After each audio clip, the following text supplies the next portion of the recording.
Hey, it's Wynter, and this is TrueCherishment15. I know the channel is called Wynter Adams. It's because I was being dope, and yeah. I already have a channel, but I mean, I don't really post videos. It's just one of my personal accounts, so I can watch YouTube videos, and and yeah. So I was like, oh, it says name here. I'm like, well, I know my name. I typed it.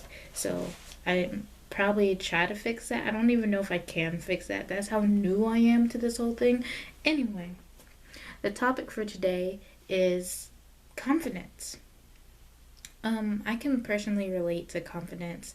And before I even begin, I know I said I wasn't going to have any more outlines, or I said that I was going to try not to do that, but I have a lot of information, and I just got back from school, got home from school, and I'm tired and I'm hungry and I gotta pee. And anyway, um, I'll try to get better at not having an outline, but it really is just an outline helping me along because I forget things easily and I'm easily sidetracked. And like legit, there's stuff here, and I'm just like pretty colors. Anyway, what was I talking about? Like, I'm not even trying to be funny. Oh, how I relate to confidence issues. Was I gonna say something else? Oh, anyway, yeah, I've had confidence issues in the back, regarding my weight and even like, my chest size. I'm a chesty person, and it took me a while to accept that, but you just have to work it and deal with what you have. I can't snap. Um, so yeah. Also, I've had issues speaking, so this whole Gold Award project is going to be very different, and maybe I'll see a change in me. Um, I'm really praying that that doesn't fall. My camera is on a tripod that's not meant for it. It's meant for something much smaller and lighter, so if it falls, I'm gonna cry because it's not my camera. And, where was I? Oh, talking. Yeah, at school. Okay. Um, we have to speak. I used to get really nervous, and sometimes, even to this day, I still mumble when I speak. So, and I also have trouble pronouncing my R's, so I'm not really confident all the time when I'm speaking, and sometimes I get nervous. But, hopefully I'll get better with that. Anyway, moving on. I have a few professional outlooks on this that I searched, and it took me a long time, so you better listen. I'm just kidding. Anyway, the president and CEO of the Energy Project, also the author of Be Excellent at Anything, The Four Keys to Transforming the Way We Work and Live, Tony Schwartz, I hope I said that right, says confidence equals security, equals positive emotion, equals better performance. When I first read this, I was like, but now I kind of get it. Okay, so confidence. The more confident you are, the less likely you are to feel insecure. You feel secure in who you are. And if you're more confident and you feel more secure, you're going to be more bold. And when you're bold and you're able to willingly give your opinion, you're going to be happier because you can just go out and be yourself. And better performance. I mean, if I'm happy and I'm able to be myself, I'm not going to really worry about what everyone else is thinking. I'm going to be like, okay, what can I do to do this? And I'm going to be uniquely use all my skills and who I am to do a project, to put all of me into a project. And it's going to come out better because in the end, I was being myself. So the next quote. Nathaniel Branden, psychotherapist and author, believes self-esteem has two components: feeling of personal competence and feeling of personal worth. Not a struggle. Reflecting your ability to cope and belief that your interests, rights, and needs are important. I struggled with even saying that. That is a long quote, too. Okay. So self-esteem has two components: feeling of personal competence and feeling of personal worth. Okay. Yeah, I feel like this feeds into a lot of self-reflection. Usually when I'm self-reflecting, I'm in the shower or I'm in bed. About to go to sleep. Anyway. So, I mean, reflecting on your ability to cope. Some people cope well with, I'm not going to say well, but some people cope better with others than others with death. Like, if you lost a loved one, some are able to accept that hopefully they're in a better place. They're able to cherish the moments that they did have with those people, and they're able to move on within like a month. Others, they're constantly thinking about it, and it'll be 2 years and they're still thinking about it. That's important, and it's even on a smaller scale, I guess you could say. Projects or workload. Some people, they can multitask better than me. My mom might be one of them. I mean, she gets stressed, but I mean, at the end of the day, she gets it done. But I'll get into that. If I have 5 projects by myself, I'm doing all that, and then someone's like, hey, Wynter, can you help me do this? I need to know my limit. I need to know my ability to cope with all of that work. If I know that if I get that project, then I'm probably not going to be able to do well on them all as a whole, I probably need to say no. Or if I know that if I take on that project, I won't finish another project. Weighing the projects, if one is like, okay, if I don't finish this, then I'm going to fail this class, I probably need to be like, listen, I can't help you with that. I have these. Some people, they're like, oh yeah, I can help you with that, and they can do them all, and they all come out like clearly showing that person's best effort. Mine would come out like half done. It'll be done, but you would tell that all of me wasn't in it. I was busy doing other things. So it's important to know that, because some people, they just shut down if they have too much to do, and sometimes I get in those moods. Like, I dare my teachers to try and give me 6 big projects, and then 3 of them give me papers. I dare you. Okay? I'm gonna finish it alright. Or will I? Sometimes just with all the stress, you just like, I need a break. And really, it's not a break. What you do is you're like, look at your planner out like, nope, Netflix. Anyway, I've done that. I can speak from personal level. Back to the quote. It says, and believe that your interests, rights, needs are important.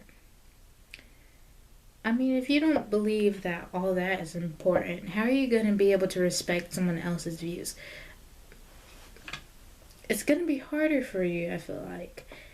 But, at the same time, I've been low, and I've still treated those people kind of how I wanted to be treated.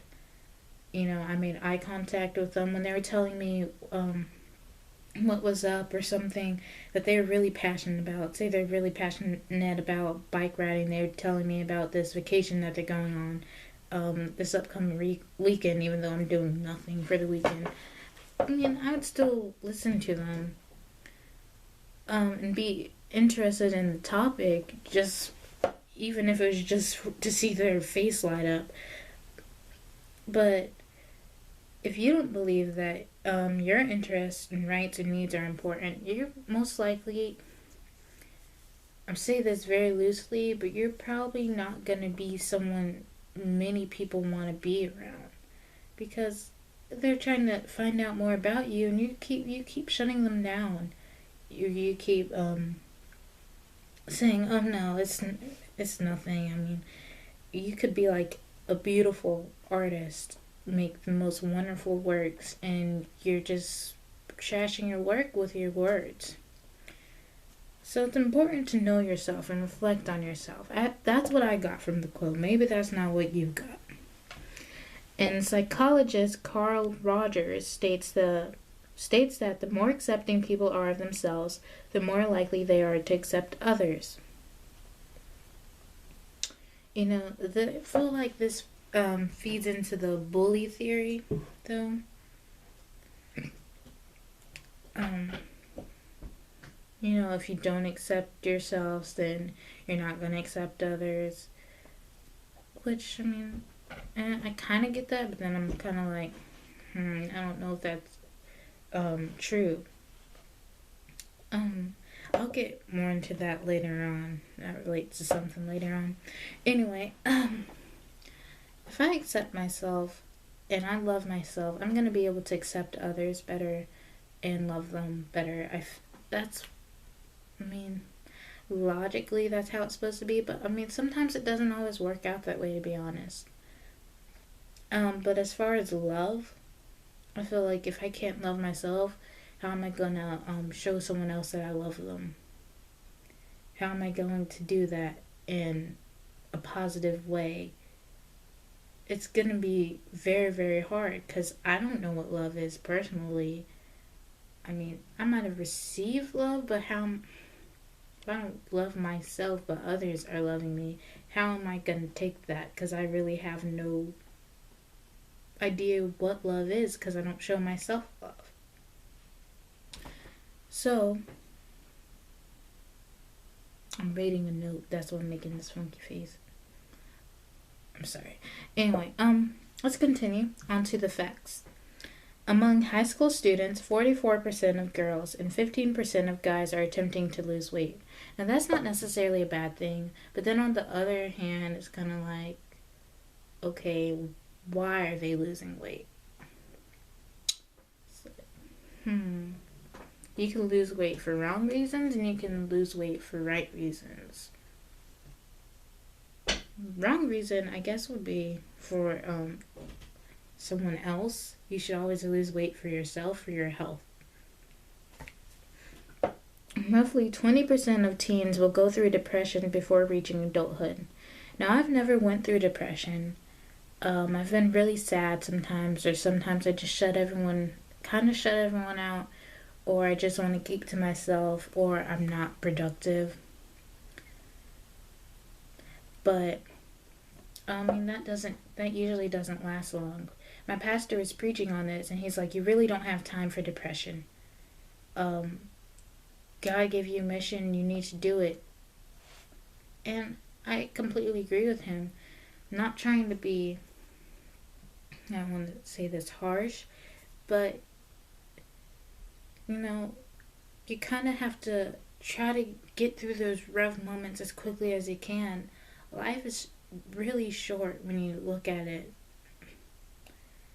And you don't have time to be down, even though something might have really hurt you, and that's understandable.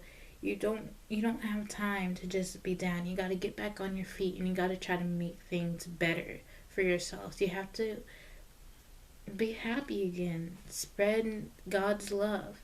How are you going to spread God's love when you're broken down and sad?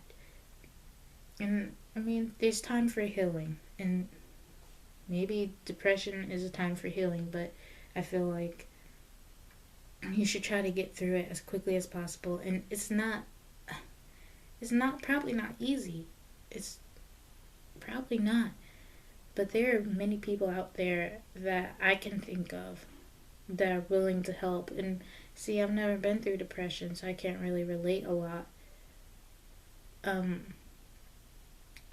So So, I mean, maybe those people are trying to help, but maybe they just can't relate. Maybe that's the trouble. Anyway, continuing. Teenage girls that view themselves negatively are 4 times more likely to engage in activities with boys they've ended up regretting. We can all kind of understand engaging in activities with boys they've ended up regretting, what that means. Personally, and based off of my religion, sex is something for marriage, and I feel like it should be for marriage. I think sex is a way to bond with someone. You bond with that person practically on every level, and that's something really special. And I feel like it's kind of goal for me to only have one partner in that way. But I mean, if they die and I happen to find someone else, then maybe. But I feel like that definitely should only be between a husband and wife because of all it carries and all the consequences that can come from it. Anyway, not saying anything. 7 to 10 girls believe they are not good enough in some measure. In some measure, look, smart, etc. The struggle was real on that last part. I don't even know why. So, yeah, I can relate to that. Just feeling that I'm not good enough. But now I feel that I am good enough and that everyone is equal. Research actually proves that bullies, even criminals, are more likely to suffer from unrealistically high self-esteem than low self-esteem. This was earlier with more accepting people are of themselves, more likely to accept others. If I'm going to trample on someone, I'm going to probably feel pretty high about myself and, not really care what I say or what I do. I'm going to be at top, not really caring about whatever. Okay. Characteristics of low self-esteem include anxiety and emotional turmoil, inability to accept compliments, treating self badly but not others, worrying whether you treated others badly, and reluctance to take on challenges along with others. So, those are a list of indicators of low self-esteem. Just put that on there. Anyway, I have a question for you. What do you feel feeds into someone not loving themselves? Please write your comment in the comment section below this video. And remember, be nice. You don't know what a person has been through or what they may be going through and how impactful the event has been on them.